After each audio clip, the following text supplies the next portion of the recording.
ये है खबरों की खबर और आप देख रहे हैं खबरों की खबर टीवी। वाड्याच्या सीसीएस पतसंस्थेवरती पुन्हा एकदा लोकांनी विराजमान केलेलं आहे।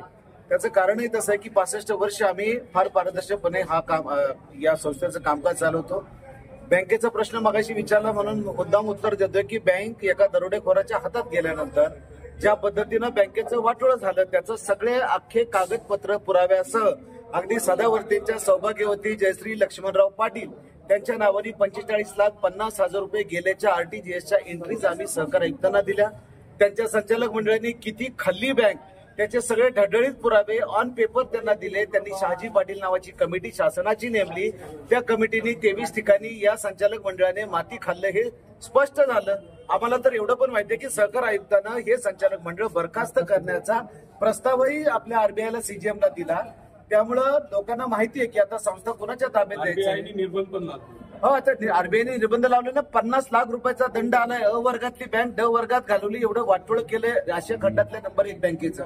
तेव्हा सदावर्तेंचं आता आमच्यातलं जे गारुड होतं ते संपून गेलंय। तो माणूस खोटं बोलणारा होता।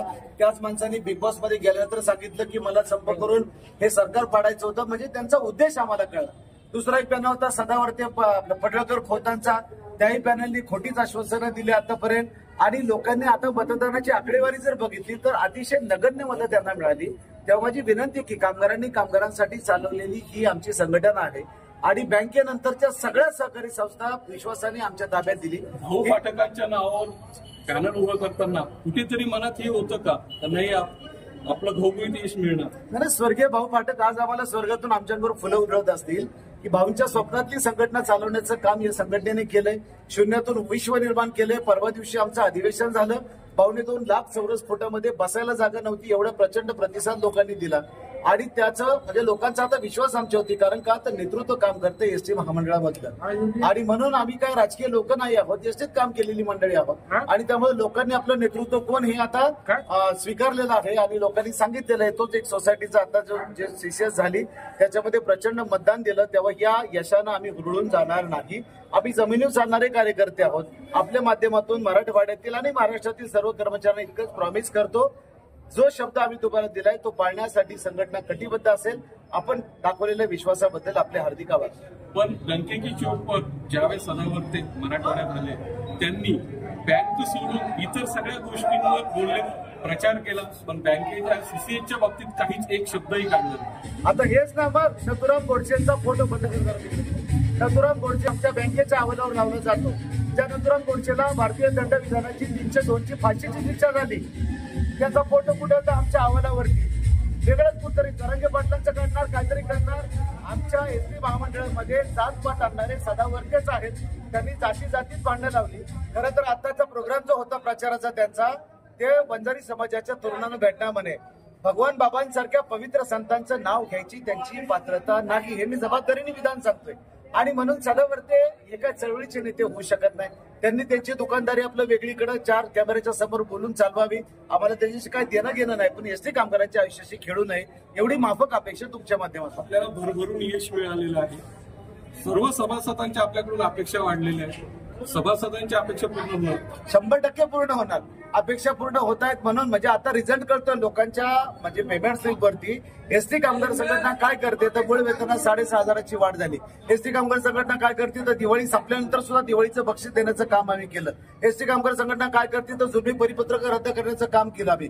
एसटी कामगार संघटना काय करते तर प्रत्येक गोष्ट अगदी रेस्टरूम पासून ते गाडीच्या खिडकिडेपणापर्यंत परवाची 3 तारखेची बैठक लागली ही आमच्या अधिवेशनामध्ये प्रॉमिस केलेलं आहे परिवहन मंत्री महोदयांनी की मी तुमचा 53% महागाई भत्ता करतोय। आता उपमुख्यमंत्री महोदयांनी आमचं झालं, त्यांनी तर ऑनलाईन संवाद साधला होता आणि त्यामुळे मला श्रेयवादाची लढाई काय लढायची नाही। सगळ्या संघटना बोलवल्यात। माझं म्हणणं असं आहे की आता लोकांनी आत्मपरीक्षण करणं आवश्यक आहे की माझं नेतृत्व राजकारणातलं पाहिजे का एसटीतलं पाहिजे। एसटीचा संप असेल यानंतर सर्व संघटनेला एक कुठेतरी मरगळ आल्यासारखी वाटत होती। आपण सगळीकडे घवघवीत यश मिळत आहे। या निमित्ताने पुन्हा नवसंजीवनी सर्वांमध्ये आली, पुन्हा नव्या दमाने मान्यता फक्त संघटना मैदानात येणार। Yes, definitely. तुम्हाला त्याचं कारण सांगतो। ते म्हणायचे 98,000 कष्टकरी, 98,000 त्यांच्याकडे 98 माणसं नाही राहिली। खरं सांगतो, उगाच ते टीव्हीच्या पुढे बोलतात मुख्यमंत्र्यांच्या समोर, त्यांना काहीतरी वजन मिळवायचं, त्यांचं राजकीय त्यांना लकलाभ असू द्या। पण आज एसटी कामगार आता इथं सदावर्ती रात्री 3 वाजता परभणीची बँक उघडली, 3 लाख रुपये काढले, काय घरी न्यायचे होते का? रात्री 3 वाजता कोणती बँक असते? रात्रीच्या म्हणजे आमच्या लातूर शाखेतून पैसे काढले, येतं छत्रपती संभाजीनगरच्या बँकेतून काढले, लोकांनी पैसे घेतले, पण मतदान मात्र पवित्रपणे आमच्या पेटीमध्ये केलं, याचा आनंद आहे. पण ज्या बँकेचं वाटोळ केलं किंवा ज्या पद्धतीनं प्रचार यंत्रणा त्यांची चाललेली होती, कुठं कशाचं काय नाही, ऑपरेशन सिंदूर आमच्या एसटी बँकेच्या प्रचारात होतं त्यांचं. म्हणजे मला समजत नाही काय की लोक आमच्या आता एसटीची लोक एवढी दूधखुळी नाहीयेत की बाबा कुठेतरी यावं आणि पुंकी वाजवावी ना आम्हाला बोलावं, असं परिस्थिती राहिलेली नाही. सर्व सभासदांना काय शुभेच्छा द्याल? निवडून आलेल्या संचालक मंडळाला काय शुभेच्छा? निवडून आलेल्या संचालक मंडळावरती मान्य ताडे साहेबांचा माझा तर अंकुश असणार आहे.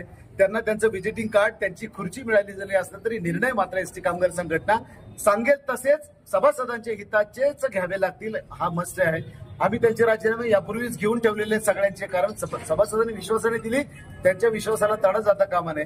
मी आपल्या माध्यमातून एवढ्याच शुभेच्छा त्यांना देईल की बाबांना तुम्ही आता चांगल्या प्रकारचं म्हणजे कॉपरेटिव्ह सेक्टरचं काम करा आणि मतदान केलेल्या मायबाप जनतेला मात्र हात जोडून मी आभार मानेल की तुम्ही विश्वास दाखवला, त्या विश्वासाला एक तसूभरही तडा जाऊ देणार नाही, हे एसटी कामगार संघटनेचे प्रॉमिस.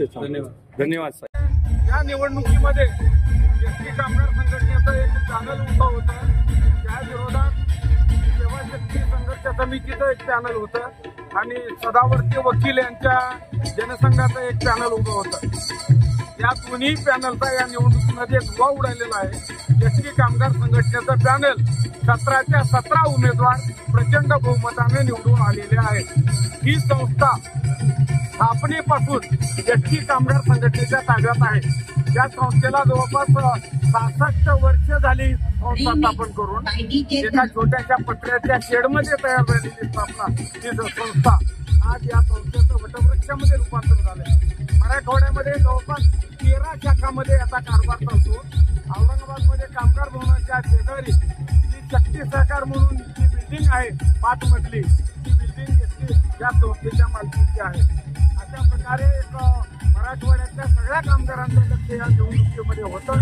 परंतु नेहमीप्रमाणे एसटी कामगार संघटनेनं या निवडणुकीमध्ये निर्विवाद विजय मिळवलेला आहे. 3 फाइनल में एक फाइनल में 17 मेंबर आहे. हो, इसमें से 8 बहुमत से एकदम चुन के आए थे एक फाइनल से पूरे. या निवडणुकीमध्ये मगाशी मी सांगितल्याप्रमाणे 3 चॅनल उभे होते. तेव्हा एसटी कामगार संघटनेच्या नेतृत्वाखाली, मान्यताप्राप्त संघटनेच्या नेतृत्वाखाली हनुमंत ताटे जनरल सेक्रेटरी आणि संदीप निके अध्यक्ष असलेल्या संघटनेचं चॅनल आजच्या निवडणुकीमध्ये प्रचंड बहुमताने निवडून आलेला आहे. थँक्यू.